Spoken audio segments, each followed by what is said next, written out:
Hey.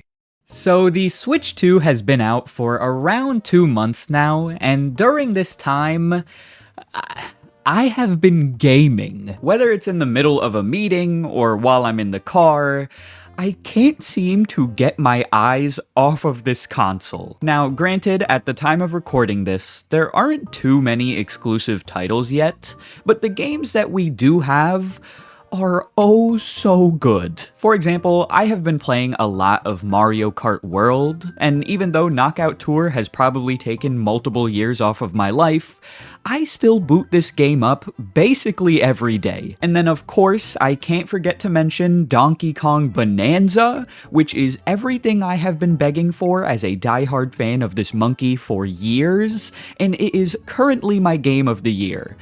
Granted, I have not played too many games this year at all. Now, outside of these Switch 2 exclusive titles, I've also spent some time revisiting some of my Switch 1 games, since, well, I have a lot of them. I started with the classics, like Breath of the Wild, Mario Odyssey, America's Greatest Game Shows, Wheel of Fortune, and Jeopardy, and I even tried out some ARMS. It has been so cool to see how well some of these games are running on the Switch 2, and once I got through my initial list of favorite games that I wanted to try out, it finally came time for me to try out a game that I'm not the biggest fan of. Pokemon Scarlet and Violet. I know this is not an original, groundbreaking take, but Pokemon Scarlet and Violet ran like complete garbage on the Switch 1. To this day, all I can think about when looking back on my first playthrough of this game is how glitchy it was. My character would start phasing through mountains, the game would randomly crash, the list of issues goes on and on. Now, admittedly, performance has been an issue with all of the Switch 1 Pokemon games, since each one has its own disgusting quirk, but in my opinion, the problems are especially noticeable in this game in particular. Due to the bad performance, I have not touched these games since beating them almost 3 years ago, but with the release of the Nintendo Switch 2, these games have received a pretty significant upgrade. According to the Nintendo website, this upgrade included optimized visuals for the Switch 2 screen and on TV, as well as improved frame rate for smoother movement. And I will admit that I had my doubts when I first read about this upgrade, since I have a bit of Pokemon PTSD. But in reality, this upgrade was pretty good. I was taken aback when I booted up my copy of Scarlet for the first time in years on my Switch 2, since everything felt so smooth. The game looked decent, the Pokemon weren't moving at 1 frame per second, and overall, I felt like I was playing a finished game, which is sad to say since it came out almost 3 years ago. Now, you may be wondering, LaiyenZ, if the game is improved, how is it ruining your life like you said in the title? Well, since I've started playing this game again, I've picked up a pretty bad habit. A crippling gambling addiction. You see, I really wanted to play Scarlet and Violet on my Switch 2 so I could enjoy the new performance upgrade, but I didn't want to replay the story since, in all honesty, I just wasn't in the mood. So because of this dilemma, I decided to take on a different task, which was completing my Pokédex, since for whatever reason, I never got around to doing it. However, I did not want to take the easy way out when it came to completing my Pokédex. Instead, I wanted there to be a little bit of a twist. So I decided to strictly use surprise trades. I have always had a fondness for trading Pokemon, and I've talked about this a couple of times in the past. It started with Gen 4, since I would always find myself trading with my friends, and that continued with Generation 5. but my true gambling slash trading addiction began with Gen 6 and Gen 7, since that's when Game Freak introduced the Wonder Trade feature. Wonder Trades allowed players to trade Pokemon with random people all around the world using the player search system, also known as PISS. Now, unlike regular trades where you know what you're getting in return, Wonder Trades are quirky because you have no clue what Pokemon you're gonna get. You can get a Pidgey, maybe a Honedge, or a level 100 shiny Charizard. The opportunities are endless. I spent a lot of time doing Wonder Trades, and most of my post-game hours for X and Y and Omega Ruby and Alpha Sapphire are thanks to this feature. There's just so much thrill when you don't know what Pokemon you're gonna get back, and most of the time, I was just receiving level 1 Pokemon that people were hatching from eggs while shiny hunting, but there were always those one-off chances when someone would send me some insane Pokemon. For example, one of my most fond Wonder Trading childhood memories was when I was spamming Wonder Trades on Pokemon X and Y, and I got a level 100 shiny Gengar.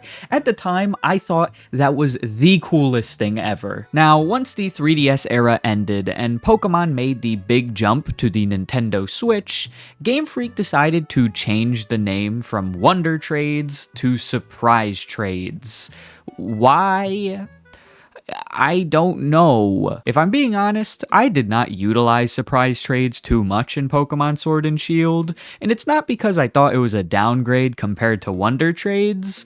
Instead, it's because I didn't want to play these games in general. I never got invested into Pokemon Sword and Shield. Of course, I beat the game when it released, and since I am a degenerate collector, I bought the limited edition Switch Lite.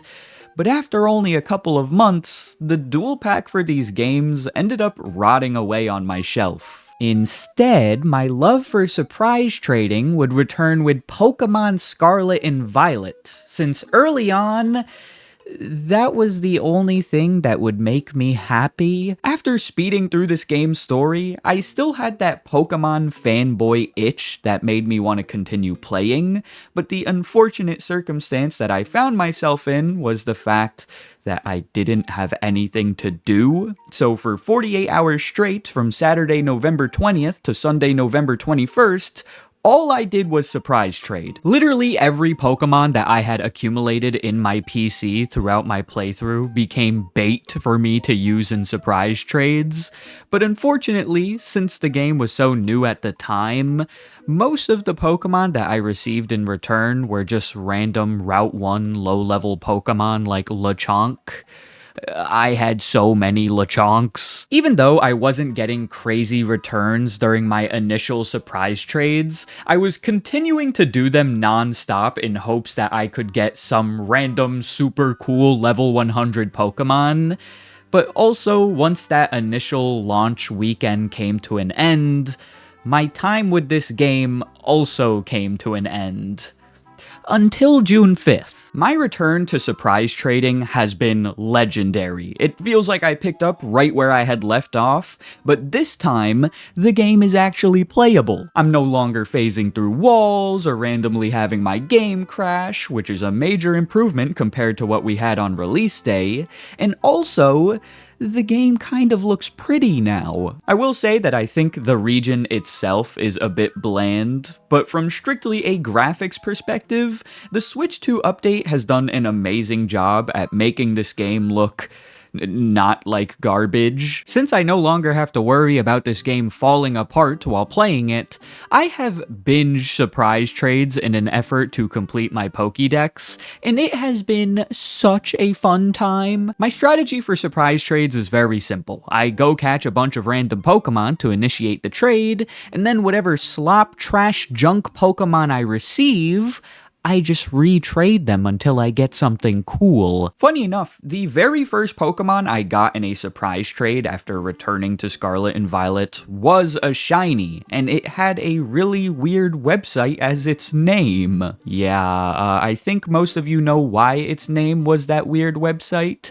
but just in case you live under a rock, this Pokemon was hacked into the game, and the person who traded it to me is trying to promote their illegal website. I did not realize how bad the hacked Pokemon epidemic was in Pokemon Scarlet and Violet right now, since when I first played this game on release day, it was not an issue whatsoever. However, the moment I returned to doing surprise trades on my Switch 2, 90% of what I was receiving in return were hacked in Pokemon. I'm not sure what the broader community of Pokemon fans think of this, but I'll say it right now that I'm not a fan of it at all. Call me a traditionalist or an old head, but when I do surprise trades, I want it to be ethical gambling, okay? I don't want there to be cheating when I gamble. It just feels better to receive a real Pokemon that someone caught or bred, because getting one of these things that someone downloaded into their game from a random website just feels wrong. Also, I know that previous Pokemon games also had this issue with hacked Pokemon, and it's not exclusively a Scarlet and Violet problem, but it just feels more prominent in this game. Now, ignoring all of these unholy hacked Pokemon, surprise trades have surprisingly, no pun intended, been extremely useful in my attempt to complete my Pokédex. Of course, I probably would have completed the dex by now if I decided to just catch the Pokemon regularly, and it would have been an enjoyable experience since the Switch 2 update made this game playable, but something about the challenge and uncertainty of getting what you need from a random person across the planet is so much cooler. At the moment, I'm not entirely close to completing my Pokédex using surprise trades. I have made a good dent, but I still have a fairly long way to go until I'm fully done. My plan is to continue this challenge for as long as possible, until I either complete the dex or cease to exist, or get bored, since that is also very much a possibility. Okay.